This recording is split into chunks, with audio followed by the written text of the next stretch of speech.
You did not arrive here by accident. This moment did not slip through the cracks of time. Heaven waited 2 hours deliberately. Not because God hesitated, but because restraint was required to protect you from stepping into something too early. You were not being ignored. You were being covered. There was a precise window where action would have felt powerful but would have weakened you. You felt the pressure, the internal nudge to speak, to respond, to investigate back, to demand answers. Your mind justified it as clarity. Your emotions dressed it as courage. But underneath, it was impatience trying to disguise itself as wisdom. Those 2 hours were not silence. They were containment. You are someone who reacts fast when truth matters. That's part of your strength. But strength without timing becomes exposure of yourself. God slowed you down because what was unfolding behind the scenes required your stillness more than your participation. Look at your real life right now. At work, there's someone who has been subtly tracking your progress, watching your schedule, paying attention to when you arrive, when you leave, what results you produce. You sensed it. You felt the shift. And you were tempted to confront it directly, to ask questions, to assert your boundaries loudly. But the pause came. That pause saved you. Because when people investigate you too closely, they eventually overplay their hand. And when they do, they reveal intent without you saying a word. Or consider your finances. There was a moment recently where you almost made a move just to prove independence, signing something, spending something, committing to something before peace arrived. You didn't have full clarity, but you didn't want to appear hesitant. The delay felt frustrating. Now you're beginning to see why it was necessary. What looked like an opportunity was actually a trap that required your consent. Even in family dynamics, you felt watched, measured, evaluated. Someone quietly forming opinions, gathering information, waiting to label you. You considered explaining yourself, defending your decisions, over-communicating. But explanation would have given them access. Silence kept authority in your hands. This is the part many people never learn. Not every threat requires confrontation. Some require time.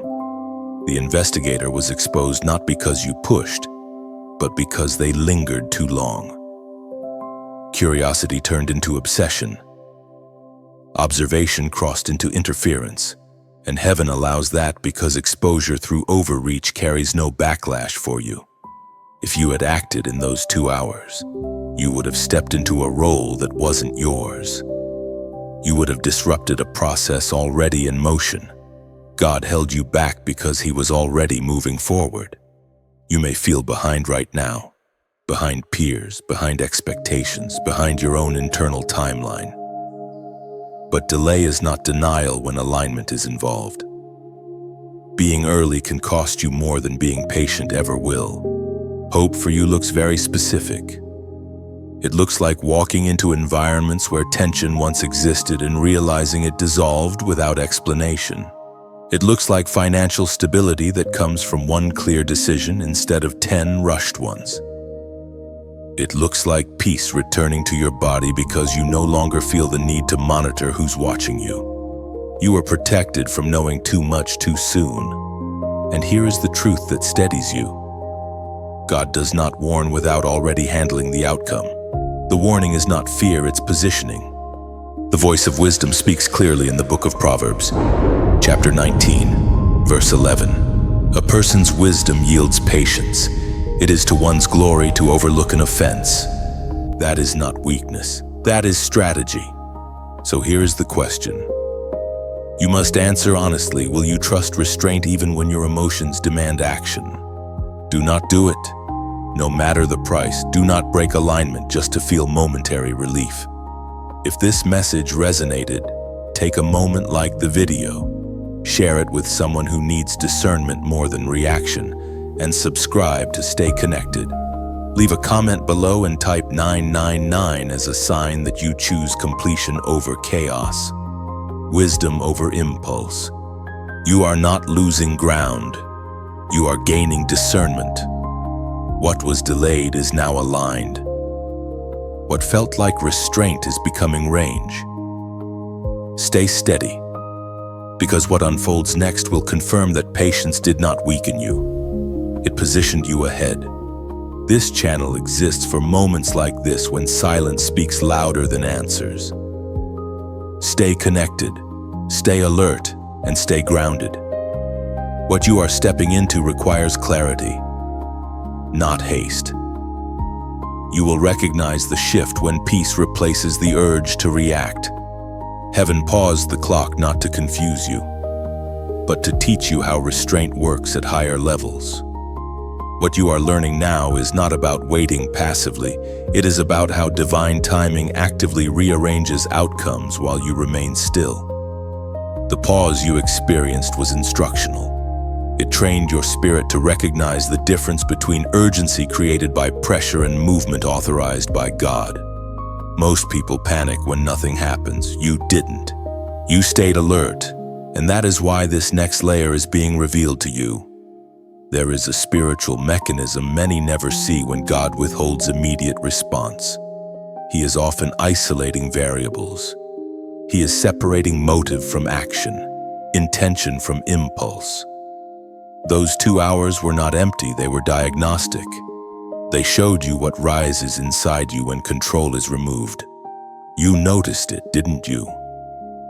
The urge to check again, to reread messages, to gather more information, to subtly investigate what was already being handled. That urge wasn't sin, but it was temptation. The temptation to replace trust with surveillance. This is where heaven paused you.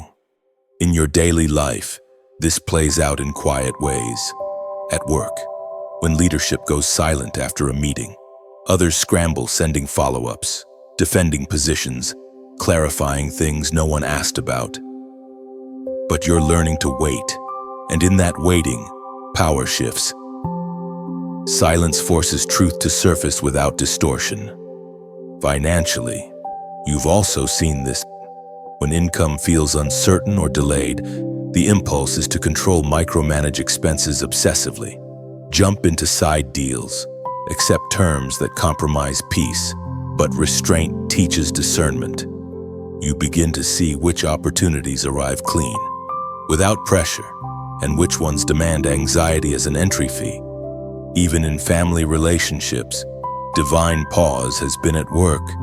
When misunderstandings arise, the instinct is to resolve them immediately, but forced resolution often hides deeper issues. Time reveals patterns. Time exposes who is willing to self-reflect and who only wants control. Heaven uses delay to protect you from premature reconciliation that would cost you clarity later. This is why mercy sometimes looks like nothing happening. You are being trained to recognize that not every open door is permission, and not every closed door is rejection. Some doors are closed temporarily so you don't step into rooms where truth has not finished speaking. The investigator you sensed earlier did not understand this law. They mistook silence for absence. They assumed delay meant weakness, and in doing so, they acted prematurely. That is how exposure works. When someone moves without timing, they reveal intent without realizing it. You, on the other hand, were held back, and that restraint preserved your authority. Here is where hope becomes tangible. The pause is ending not with noise, but with alignment. You will notice it in subtle confirmations, conversations resolving themselves, decisions becoming obvious instead of complicated, emotional weight lifting without explanation.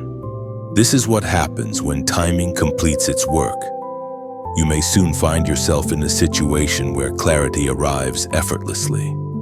A manager clarifies a role without you asking. A financial concern resolves through one clean solution instead of multiple stressful ones. A family tension eases because someone else finally speaks truth you didn't have to force. These are not coincidences, they are results. The ancient words still echo with precision in the letter to the Hebrews. Chapter 10, verse 36. You need to persevere so that when you have done the will of God, you will receive what He has promised. Notice the order. Perseverance comes before fulfillment, not effort, not explanation. Perseverance. You are learning that waiting does not mean stagnation. It means unseen alignment. It means God adjusting angles, motives, and outcomes while you remain protected from unnecessary involvement. Here is the question you must answer within yourself. Now can you remain steady when clarity comes quietly instead of dramatically? Because what is ahead of you will not announce itself with urgency. It will arrive with peace. And peace, for you, is the signal that timing has completed its work. What you thought was delay was actually preparation. Your spirit has been strengthened to recognize calm as confirmation. When movement resumes, it will feel natural, not forced like stepping onto ground that was already waiting for your feet. Stay aware of how ease replaces effort. Decisions will require less explaining, less defending, less proving. That is how you will know alignment has arrived. What unfolds next will not rush you, it will meet you exactly where you are. The moment the investigator stepped too close, something shifted in the unseen. You didn't feel it as drama, you felt it as relief. That's how exposure works at higher levels. It doesn't explode, it clarifies. Suddenly, confusion thins out. Patterns become obvious. What once felt heavy now feels predictable. You are never meant to confront the one watching you. Confrontation would have given them importance. Instead, heaven allowed them to move just far enough to reveal themselves. That is the danger of curiosity without authority. It always crosses a line. Think carefully about how this shows up in real life. At work, there is someone who pays unusual attention to your output. They ask indirect questions. They reference information you never shared. At first, you wondered if you were imagining it. Now you see it clearly. Their interest isn't collaboration, it's comparison. And comparison always exposes the insecure party, not the stable one. You didn't need to call it out. Their behavior did that for you. Or look at a financial situation. Someone has been quietly tracking what you earn, what you spend, what you can afford. They mask it as concern or advice. But underneath, they are measuring themselves against you. When they finally spoke too much, made a comment that revealed knowledge they shouldn't have had, you understood. That was the exposure, subtle, but undeniable. Even in family dynamics, this truth applies. There are relatives who observe you more than they support you. They remember your mistakes but ignore your growth. They ask questions not to understand, but to categorize. And yet, when time passes, their fixation reveals more about their unrest than your journey. Here is the key: exposure did not happen to embarrass them. It happened to free you. You are learning a powerful spiritual law. When God exposes, He does so without recruiting you as the enforcer. Your role is not to shame, announce, or retaliate. Your role is to stay clean so the truth can stand on its own. This is why silence has been your protection. The investigator assumed access because you didn't resist. They mistook peace for passivity. But peace is not weakness, it is discipline. And discipline always outlasts curiosity. Notice how your emotions have changed. You're not as reactive. You're not eager to explain yourself anymore. You don't feel the need to correct every misunderstanding. That's growth.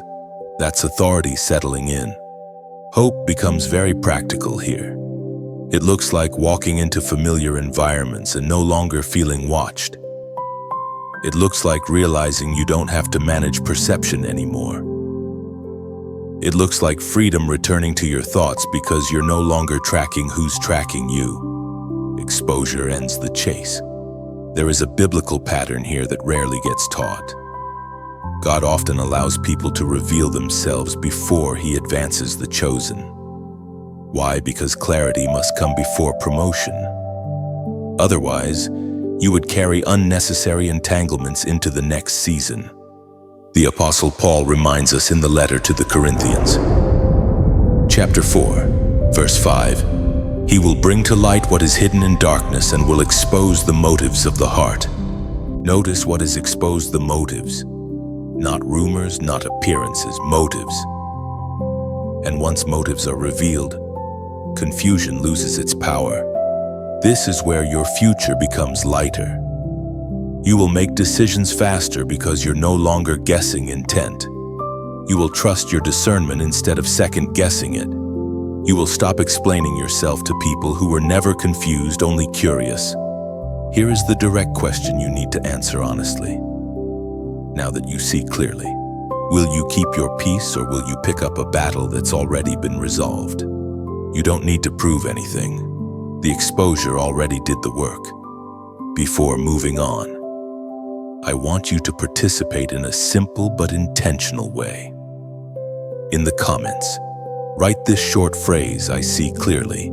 It's under 4 words, but it carries weight. Writing it is not for others, it's a declaration for you. It marks the moment you stop questioning what has already been revealed. When you type those words, "toi," you are not seeking agreement, you are sealing awareness.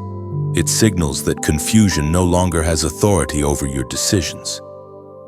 Seeing clearly means you stop revisiting what God has already uncovered and you move forward unburdened. That number you released represents completion of investigation and the beginning of discernment-led action. It marks the end of watching and the start of walking. From this point, clarity guides you, peace confirms you, and you no longer explain what truth has already made obvious. After the walls of Jericho fell, Israel expected momentum. Victory had been loud, undeniable, historic. Trumpets had sounded, stones had collapsed. What should have followed was ease. Instead, defeat arrived quietly at Ai. Confusion spread, strength failed, and Joshua fell face down, asking why power had vanished so suddenly. The answer was not outside the camp. It was inside. Achan had taken what was forbidden: silver, gold, a garment after victory. He hid it under his tent, believing success would cover secrecy. No one saw him take it. No one confronted him immediately. But the hidden thing did not stay hidden. It contaminated the future, and eventually, exposure came not through accusation but through consequence. This story is not about theft. It is about what we carry forward after winning. You, too, have known seasons of breakthrough, moments where something finally worked, a promotion, a financial recovery, a healed relationship, a long-awaited answer. And after that victory, you assumed the hardest part was over. But then resistance appeared. Delay followed. Confusion crept in without explanation. Like Israel after Jericho, you wondered why momentum stalled. Here is the uncomfortable truth this story teaches: exposure often comes after success, not before. Because victory reveals what pressure could not. In everyday life, this looks very practical. At work, you finally prove yourself. Recognition comes, your influence expands, and suddenly, a small compromise you tolerated before an ethical shortcut, a hidden resentment, a quiet rivalry begins to interfere. Meetings feel tense, trust wobbles. Progress slows. It's not punishment, it's revelation. Financially, the same law applies. You may experience a breakthrough: new income, debt relief, opportunity. But hidden habits surface, overspending disguised as celebration, fear masked as control, the need to impress quietly draining resources. The money didn't create the issue, it exposed it. Even in family life, this pattern repeats. A relationship improves, peace returns, but unresolved truths, unforgiveness, unspoken expectations. Old roles rise again. You feel friction and wonder why harmony didn't last. Growth did not cause conflict. Growth revealed what could no longer stay buried. Achan's mistake was not greed alone. It was believing that silence equals safety. The investigator you encountered earlier operates under the same illusion. They believe proximity gives them permission. That observation grants authority. But when someone crosses boundaries after victory, they reveal more than they intend. Exposure does not require your announcement. It arrives through impact. Joshua did not accuse blindly. God did not rush the process. Truth was revealed step by step, and when it came, it was undeniable. Hope lives here, not fear, because exposure, when guided by God, is not meant to destroy you. It is meant to cleanse your future. Nothing hidden is allowed to travel forward into territory that requires integrity to sustain. Imagine how freeing that is. To step into what's next without carrying secret weights. To succeed without sabotage. To move forward without constantly checking what is buried beneath the tent. You are not being slowed to shame you. You are being refined to protect you. This is why the story of Achan is placed after Jericho. Triumph does not end the process, it intensifies it. Growth reveals what comfort concealed. There is a moment approaching for you where clarity will feel sobering, but also light. Something you tolerated will no longer fit. Something you ignored will quietly ask to be addressed, not loudly, gently, firmly. And when you choose to release it, momentum will return. The ancient record in the book of Joshua, chapter 7, verse 13, speaks plainly. There are devoted things among you, Israel. You cannot stand against your enemies until you remove them. That is not condemnation, that is instruction. So here is the question you must face with courage. What has been hidden not from others but from yourself that cannot follow you into what is next? You already sense it, and sensing is mercy. As this message settles, let it do what sunlight does, warm what is healthy and reveal what needs clearing. If this moment felt like a stone gently lifted from your chest, then responding is not obligation but beauty. Some choose to mark moments quietly, pressing a like placing a small stone on an altar. A simple sign that says I was here, and this mattered. Others pass the flame forward to share as to hand a torch to someone still walking in low light, without needing credit. And if you decide to remain nearby, to subscribe is not to follow a voice, but to return to the same well when your spirit needs water. None of this is required, but some journeys are lighter when walked together. By now, you understand that a warning from God rarely arrives as a loud command. It usually comes as a quiet interruption, a hesitation you can't explain, a sense of unease that doesn't match the logic of the situation, a thought that returns even when you try to ignore it. These are not random. They are signals, and learning to recognize them is part of spiritual maturity. This section is not meant to alarm you. It is meant to train you. A divine warning often appears first as discomfort without drama.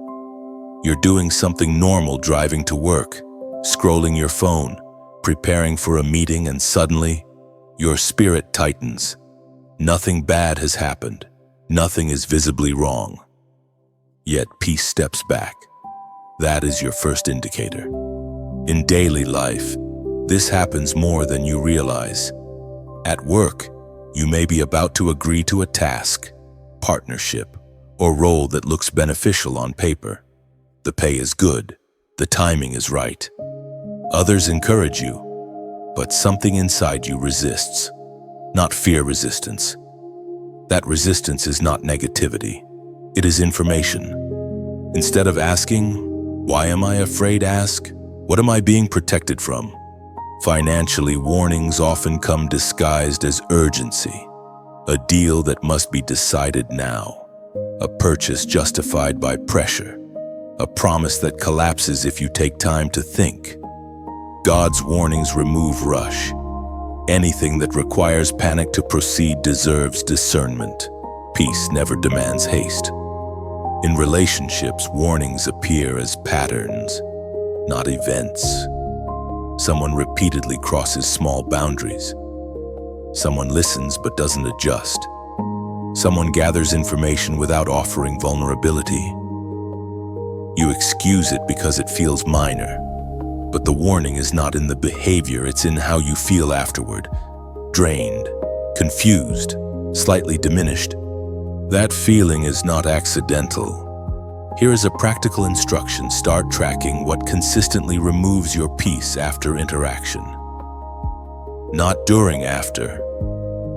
God often allows conversations to feel fine in the moment, but heavy once you leave. That weight is data. Another form of warning is repetition, the same thought returning from different angles, advice echoed by unrelated people, scriptures resurfacing without you searching, delays repeating around the same topic. When God repeats, it's because the message was received but not yet applied. Warnings also arrive through restriction. A door closes without explanation. Communication slows. Resources tighten temporarily. This is not punishment, it is containment. God limits access when expansion would expose you too early or too deeply. You may feel frustrated by this, especially if you're someone who values progress. But restriction is often a signal that wisdom is being installed. Hope lives here because warnings are not predictions of loss. They are invitations to adjust course before loss occurs. God warns those he intends to keep. There is a powerful daily practice you can adopt before reacting. Ask one simple question. What would obedience look like if fear were not involved? That question separates divine caution from human anxiety. Another practical step: give warnings time. Not endless time, but intentional space. Sleep on decisions that carry emotional charge. Pause conversations that feel escalated. Delay responses that feel urgent but unclear. Time often turns whispers into clarity. You'll notice something remarkable when you do this. Warnings don't multiply, they resolve. Either peace returns or direction sharpens. Confusion fades when honored. The ancient words in the book of Jeremiah, chapter 6, verse 16, offer guidance that still applies. Stand at the crossroads and look. Ask for the ancient paths. Ask where the good way is and walk in it, and you will find rest for your souls. Rest is the confirmation, not excitement, not approval. Rest. Here is the question you must answer honestly. Now, what signal have you been receiving repeatedly that you keep explaining away? You already know the answer, and knowing is the beginning of alignment. To anchor this moment, leave a comment and type 111. This number represents awareness, seeing clearly before moving forward. Writing it is a choice to stop ignoring gentle warnings and start honoring them with action. When you write that number, you are marking a shift from reaction to recognition. It signals that you are no longer dismissing subtle signals as coincidence. Awareness sharpens your discernment and gives you permission to pause before choices that once felt automatic. That number also represents alignment before action. It reminds you that clarity often arrives quietly, not dramatically. From this point forward, you choose to listen first, adjust early, and move only when peace confirms the direction you are about to take. There comes a point where clarity is no longer the challenge, discipline is. You already see enough. You already know enough.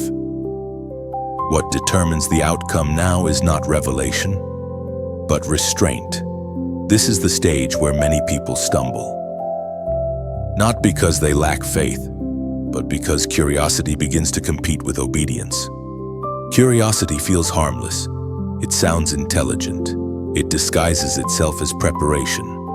But when curiosity pushes you to cross lines God told you not to cross, it stops being neutral. It becomes interference. You are standing in that tension now. You sense that some things are not yours to look into further, not yours to ask about, not yours to investigate, clarify, or confirm. And yet, the pull is strong. You want to understand fully. You want to close the loop. You want to see for yourself. But obedience rarely explains itself in advance. In everyday life, this shows up subtly. At work, you feel tempted to dig into information that isn't part of your role, to read between lines that weren't written for you, to monitor outcomes you were told to release. You justify it as responsibility, but it leaves you restless. That restlessness is the cost of curiosity exceeding assignment. Financially, curiosity tempts you to chase details that only increase anxiety. Checking numbers too often, comparing paths that aren't yours, watching how others succeed and wondering if you missed a shortcut. Obedience, in contrast, keeps you focused on what you were instructed to manage, not what others display. In relationships, this tension becomes even clearer. You want to know what someone really thinks, what they said when you weren't there, why they behaved the way they did. Curiosity invites speculation. Obedience invites peace. One feeds imagination, the other feeds stability. Here is the truth. Many struggle to accept God does not owe you full visibility to require full obedience. Partial information is not a flaw in the process, it is a filter. It reveals whether you trust guidance or depend on control. You are not being asked to ignore reality. You are being asked to stop prying into what God already sealed. This is where protection deepens. When you choose obedience over curiosity, you are spared from knowledge that would burden you, distract you, or tempt you into reactions that are beneath your calling. Not all truth is meant to be carried. Some truths are meant to be handled by God alone. You may notice something changing in you. Less need to explain, less urge to check, less appetite for behind-the-scenes awareness. This is not withdrawal, this is refinement. You are learning how to walk forward without constantly looking sideways. Hope becomes very practical here. Obedience simplifies your days. Decisions become lighter. Sleep comes easier. Your mind quiets because it's no longer chasing answers it was never meant to hold. You will also notice that when curiosity is restrained, trust strengthens. You stop assuming motives. You stop filling gaps with imagination. You allow time to speak instead of speculation. And time, when honored, always speaks truthfully. This stage prepares you for authority, because authority requires the ability to not know everything and still move correctly. There is a biblical moment that captures this principle with precision. In the book of Deuteronomy, chapter 29, verse 29, it is written, "The secret things belong to the Lord our God, but the things revealed belong to us and to our children forever, that we may follow all the words of this law." Notice the distinction. Some things are revealed so you can obey. Others remain hidden so you can trust. You are not missing out by not knowing more. You are being preserved. Soon, you will encounter situations where curiosity invites you to lean in, but obedience invites you to step back. The right choice will not always feel satisfying in the moment, but it will always feel peaceful afterward. Peace is the evidence that you chose correctly. This is how you advance without exposure. This is how you remain unburdened while others entangle themselves. This is how you keep momentum without compromising clarity. You are learning to move with less information and more alignment. And that skill will carry you safely into what comes next. As you practice restraint, you will notice strength replacing strain. What you no longer pursue loses power over you. Obedience sharpens your focus, quiets unnecessary questions, and keeps your path clean so you can move forward without carrying weight that was never yours. You have reached the part of the journey where noise falls behind you. Not because life becomes silent, but because you no longer respond to every sound. This is what maturity looks like for the chosen. It is not intensity. It is precision. You are not rushing anymore. You are arriving.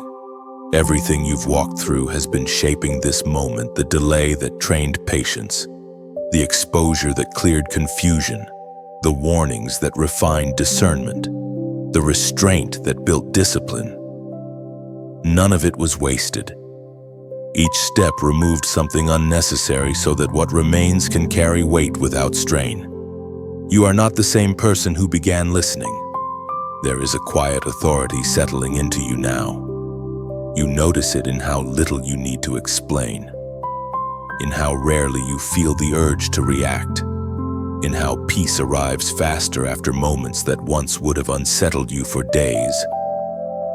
This is not emotional numbness. This is mastery. In everyday life, this maturity becomes visible in subtle ways. At work, you no longer chase validation. You prepare, you show up, you deliver, and then you release the outcome. You've learned that consistency builds trust more effectively than performance ever could. People listen differently now. Not because you speak louder, but because you speak less. Financially, you feel steadier. You're not immune to pressure, but you're no longer driven by it.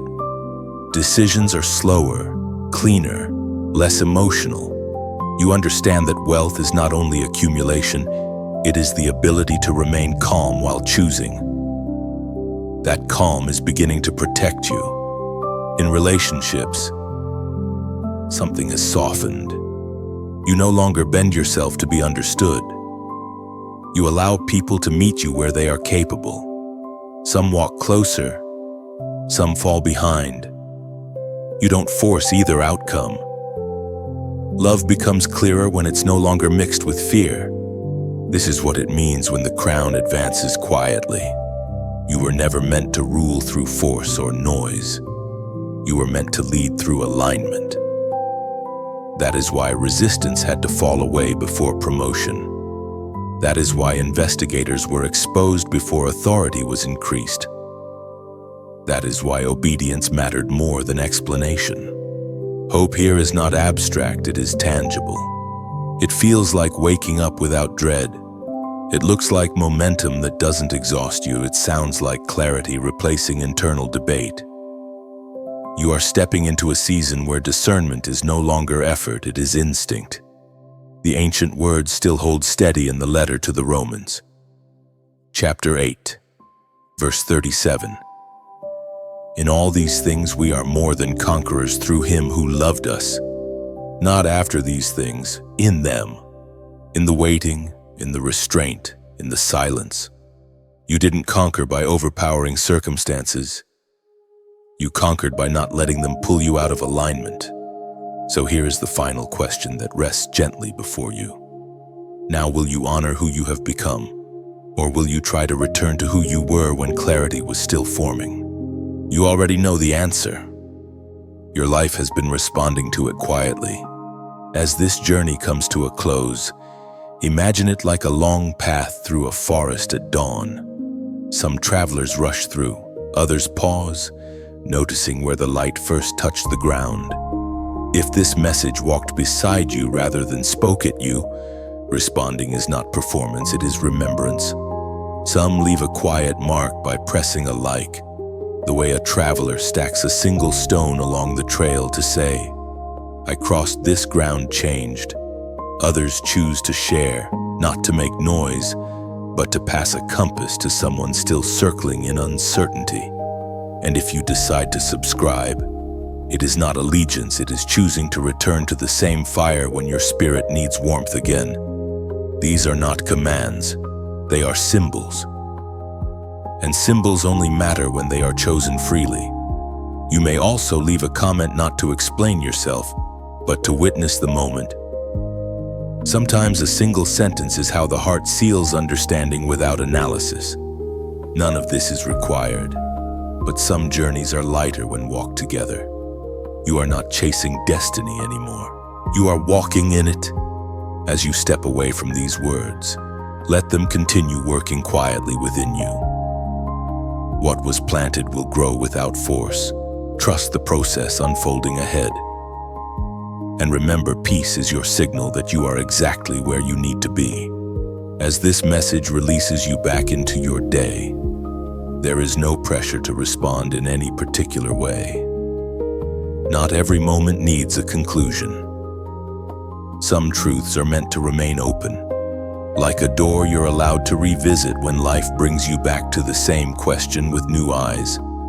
If something here was useful, if a sentence steadied you, if a thought clarified something you've been carrying, feel free to let it travel further. Sharing does not always mean broadcasting. Sometimes it is as simple as passing along a quiet insight to someone you care about, trusting they will hear what they need in their own time. And if the message wasn't fully for you, that's okay too. Not every word is meant to land the same way for every person. You are free to keep only what resonated, what lingered, what felt like it named something you hadn't yet put language to. Let the rest fall away without effort. Discernment is knowing what to carry and what to leave behind. There is no obligation to agree with everything you heard. Growth does not come from collecting ideas, but from recognizing what aligns with where you are right now. Sometimes one sentence is enough to shift a perspective. Sometimes the value is simply the pause it created in a busy mind. You don't need to rush to interpret what this moment means. Understanding often arrives later, quietly, when life provides the context. Trust that what mattered will return to you when it's needed. So take what fits, leave what doesn't. Walk forward without trying to summarize the experience. Some endings are not meant to close a chapter. They're meant to leave space for reflection, for choice, for return. And that space is yours.